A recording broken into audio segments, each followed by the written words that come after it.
Davos లో Telangana CM Revanth దూకుడు మీదున్నారు. స్విట్జర్లాండ్ లోని దావోస్ లో world economic forum MD Jeremy Jurgens తో తెలంగాణ సీఎం భేటీ అయ్యారు. ఏటా హైదరాబాద్ లో WEF ఫాలో అప్ సదస్సు నిర్వహించాలని కోరారు. త్వరలోనే దీనిపై నిర్ణయం తీసుకుంటామని ఎకనామిక్ ఫోరం బృందం ఆయనకు తెలిపింది.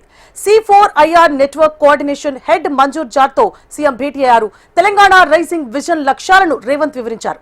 $3 ట్రిలియన్ ఆర్థిక వ్యవస్థగా తీర్చిదిద్దే రోడ్ మ్యాప్ ను రేవంత్ ఈ సందర్భంగా ప్రస్తావించారు. తెలంగాణ రైజింగ్ విజన్ లక్ష్యాలను వరల్డ్ ఎకనామిక్ ఫోరానికి వివరించారు. తమతో కలిసి పనిచేయాలని కోరారు. ఈ బృందం సైతం సీఎం రేవంత్ అభ్యర్థనపై సానుకూలంగా స్పందించారు.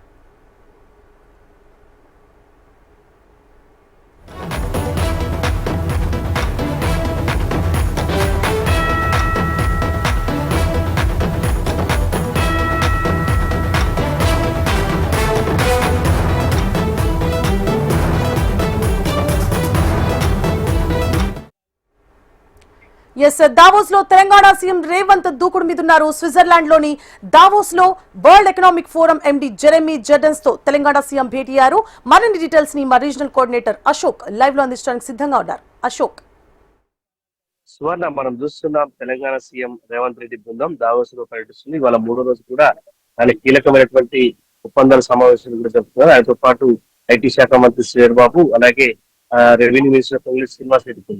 మనం చూస్తున్నాం నిన్న రష్మీ గ్రూప్ ఏదో తెలంగాణలో 12,500 కోట్ల రూపాయలతో స్టీల్ ప్లాంట్ ఏర్పాటుకు ముందుకు వచ్చింది. అలాగే సౌదీ అరేబియా కంపెనీ కూడా క్లీన్ ఎనర్జీ రంగంలో ముందుకు వచ్చింది. దీంతో పాటుగా యూపీసీ కంపెనీకి సంబంధించి డేటా సెంటర్ 5,000 కోట్ల రూపాయలతో తెలంగాణలో ఫ్యూచర్ సిటీ లో పెట్టుబడి పెట్టేందుకు ముందుకు వచ్చింది. దీనివల్ల 5,000 మందికి ప్రత్యక్షంగా పరోక్షంగా ఉపాధి లభించింది. దీంతో పాటు ప్రధానంగా దావోస్ లో ప్రతి ఏటా కూడా వరల్డ్ ఎకనామిక్ ఫోరం సదస్సు జరుగుతుంది.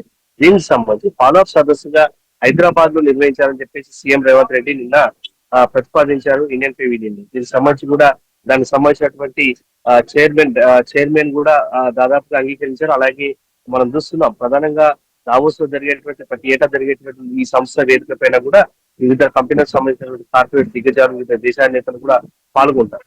సో దీనికి సంబంధించి సీఎం రేవంత్ రెడ్డి ఫాలోఅప్ సదస్సు హైదరాబాద్ లో నిర్వహించాలని చెప్పిన కోరిన నేపథ్యంలో దానికి ముందు కూడా డిసెంబర్ లో భారత్ గ్లోబల్ సమ్మిట్ నిర్వహించాలని చెప్పేసి దానికి సంబంధించినటువంటి అన్ని వాటిని కూడా వరల్డ్ ఎకనామిక్ ఫోరం సదస్సు ముందుంచారు. సో ఇవన్నీ కూడా మనం చూసినట్టయితే ఇవాళ కూడా సీఎం రేవంత్ రెడ్డి చాలా కీలకమైనటువంటి సమావేశంలో పాల్గొంటున్నారు. రేపు కూడా ఆయన పాల్గొనబోతున్నారు. సో గత ఏడాది లాగానే ప్రస్తుతం కూడా పెద్ద ఎత్తున కూడా నిర్వహించే అవకాశం ఉంది. ప్రధానంగా ఏఐ కావచ్చు, అలాగే క్లీన్ ఎనర్జీ, డాటా సెంటర్ ఏర్పాటుకు సంబంధించి ఫ్యూచర్ సిటీలో 30,000 ఎకరాలకు సంబంధించిన దాంట్లో దాదాపు 15,000 ఎకరాల్లో వీటన్నిటికి సంబంధించినటువంటి ఏర్పాట్లే లక్ష్యంగా ముందుకు సాగుతున్న దావోస్ లో సీఎం పర్యటన అయితే ప్రస్తుతం కొనసాగుతుంది. సో దానికి తగ్గట్టుగానే ప్రస్తుతం అయితే పలు కార్పొరేట్ దిగ్గజాలతో ఒప్పందాల సమావేశాలు కూడా సీఎం రేవంత్ రెడ్డి బృందం దావోస్ లో పాల్గొంటుంది. అశోక్, అయితే అంటే పోయినసారి దావోస్ పర్యటన కూడా విజయవంతమైంది మనకి సీఎం రేవంత్ రెడ్డిది. ఈసారి కూడా అదే తీరులో కొనసాగుతోంది. మరి దీనికి సంబంధించిన కార్యాచరణ రూపం ఎప్పుడు దాల్చే అవకాశాలు ఉంటాయి తెలంగాణ రాష్ట్రంలో? మనం చూస్తున్నాం గతేడాది సీఎం రేవంత్ రెడ్డి ఇదే సమయంలో జపాన్, సింగపూర్ తో పాటు దావోస్ లో పర్యటించారు. దాదాపు 2,75,000 కోట్ల రూపాయలు దావోస్ కేంద్రంగా పెట్టుబడులకు సంబంధించి ఒప్పందాలు జరిగాయి. దానికి సంబంధించినటువంటి ఫాలోఅప్ కావచ్చు. ఈసారి కూడా అదే స్థాయిలో ఉండే అవకాశం ఉంది. మనం చూసాం డిసెంబర్ లో గ్లోబల్ సమ్మిట్ జరిగింది. 2 రోజుల పాటు ఈ గ్లోబల్ సమ్మిట్ లో కూడా దాదాపు 5,75,000 కోట్ల రూపాయల ఒప్పందాలు పలు సంస్థలకు జరిగింది.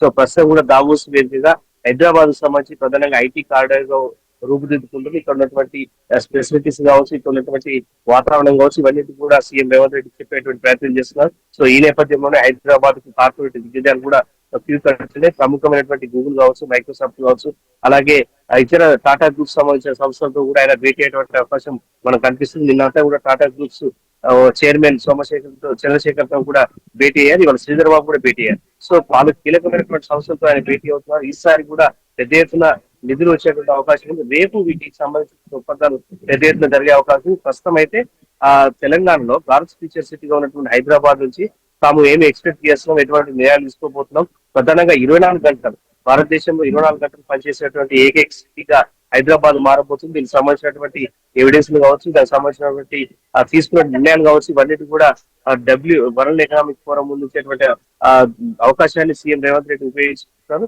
సో ఈ నేపథ్యంలోనే కార్పొరేట్ దిగ్గజాలు కూడా హైదరాబాద్ చూస్తున్నారు. సో రేపు చాలా కీలకమైనటువంటి ఒప్పందాలు అయితే జరిగే అవకాశం మనకు కనిపిస్తుంది. Suvarna. Right, thank you for the updates Ashok.